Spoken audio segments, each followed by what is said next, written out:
a water stone. You gotta use a water stone to open the vault. How was I supposed to figure that out? It's just written water. It could mean anything. Even though I could only come up with one solution, but water, really. Okay, so this is the Omanyte puzzle.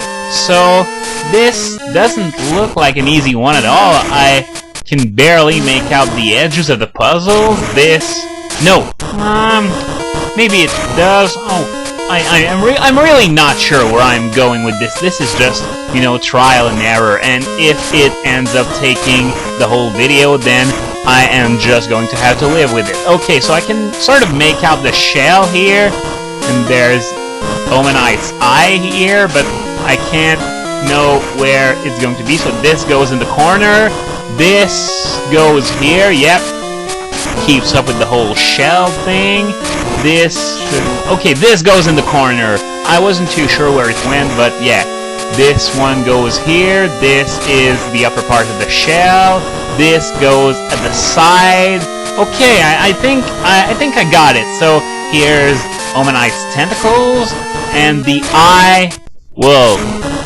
It just looks off no matter how you do it, because where's the other eye? There's only one eye! I'm just gonna try and move that one here, but where's the other eye? Okay, this one, okay, yeah, did I do it? Okay, this is the remainder of Omanyte's tentacles, and this one goes here, yeah, it's with the wave pattern, and what? I got it? Wow, I was expecting to have to start all over again because I messed it up badly, but oh, I got it now. It's because it was a view from the side that there was just one eye. So now I have unlocked all the unknowns, and I'm still not gonna bother catching any because it's a spectacular waste of time, as I've mentioned once or twice before, probably on my first visit here. But anyway, now we're done with that little backtracking session, so the next objective is to clear the Olivine lighthouse. And of course, I'll be doing the mandatory pit stops along the way to try and find reconsider. And it's starting to worry me a little because I've been doing a lot of mileage since I released the legendary dogs, and I still haven't caught sight of either of them. And the worst thing is that once I set out to Route 40, I am not going to head back to Buenas in between each part anymore. So, as a result, I'm going to get fly in Cyanwood, and from there, there's going to be a lot less going around on each route, because of course I can fly between cities, and that's just a lot more convenient. Now then, I've had a private message from someone who was about to buy crystal, and he asked me a question. I don't remember the question actually, I only remembered the buying crystal part because of one very simple thing. Don't do it! It's a very, very bad idea to buy a crystal cart at this point in time. And, well, yeah, there's the obvious reason that hard gold and soul silver are right around the corner. But there's also the fact that Generation 2 cartridges are extremely harsh on their internal save batteries. So, did Crystal come out in 2001, I think? Yeah, so we're dealing with an 8-year-old game. That usually the life expectancy of those batteries isn't even close to 8 years old. So if you can find a Crystal cart with a working save battery, then you, my friend, are one lucky chap. And even Generation 3 carts are having trouble with those batteries. Remember the Ruby cartridge for those who were at the Pokémon from the Speed Gamers last year? Yeah, it's not a very good idea to buy these either.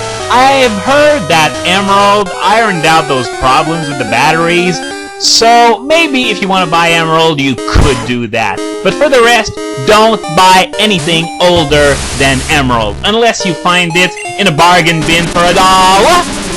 Just don't do it, that's all. And speaking of $1, I said I would update you with the list of games played for the Speed Gamers Megaman Marathon when the list would come out, and it did come out, so they are going to play 1 through 9, no surprise here, X1 through X8, no surprise here either, 0, 1 through 4. They are going to play Legends 1 and 2. They're going to play Megaman and Base. They're going to play Megaman X Command Mission, Network Transmission, and Battle Network 3. That is a sum total of 27 games in 72 hours. As a reminder, the marathon begins on Megaman 14?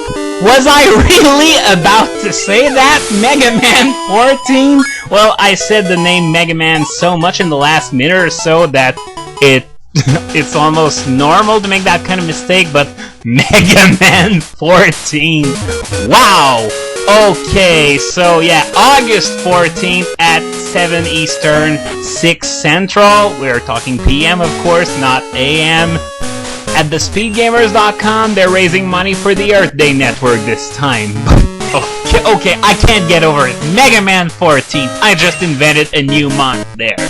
Remember a few parts ago when I said I did no do-overs? Well, this right now is one instance where I would really love to have a do-over, but there's gonna be no take two. You're going to get to see me make an ass of myself in a hilarious fashion as soon as I'm done uploading this video. So this is the Olivine lighthouse. No wild Pokémon, but trainers. Lots and lots and lots of trainers. Well, of course, it's not nearly as bad as the Sylph Tower in red, blue, and yellow, but there are still more than enough trainers to go around. Especially sailors, but there's this one gentleman here as well. So, in the news department, we learned recently that there are not only going to be Wi-Fi events in Hard Gold and Soul Silver, but with the Pokewalker as well. For instance, I think it's the first week after Hard Gold and Soul Silver is released, there's a Wi-Fi event that will unlock a new area in the Pokewalker where you can catch only Pikachu. But those Pikachus have a special move. There is no word on what that special move is. $2 on the fact that it would be a move that Pikachu already knows, like Volt Tackle or something. Either that or something completely useless, like, I don't know, think of something useless that Pikachu doesn't have, because, well, Pikachu's got a lot of crap in its move pool. As I pointed out several videos ago, Pikachu, whenever it gets a special move, it always seems to be garbage. Well, except for Volt Tackle and Surf, but even Surf doesn't get that much use. So we got Endeavor and Pain Split, which is so metagame threatening that the Pichu that learns it, that being the Notch tier Pichu, can't even evolve. They must be absolutely certain that Pain Split Raichu would utterly dominate. Now I'm just joking around, it's just that I think that it's really stupid. So how about that lighthouse here? Well, at the top there's an Ampharos that's sick, but it's not your regular status ailment either. It's so bad that it requires a potion called a secret potion.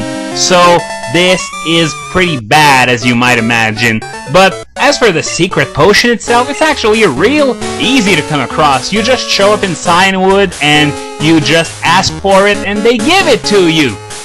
Yeah, it's so secret, all you gotta do is ask. Okay, so he wants my phone number. Now, I think I've mentioned this a few videos ago, the names of the trainers that don't actually give you anything. So, yeah, I know my phone is full, and now I'm getting a phone call. I hope it's for an item. Nope. No item. What? Why was I expecting an item?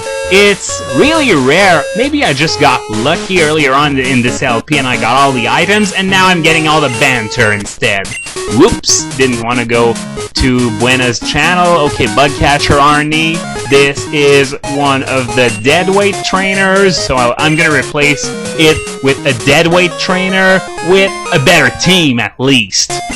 So it's time to wrap up this video while jamming a bit to Buena's theme. Okay, no more Buena.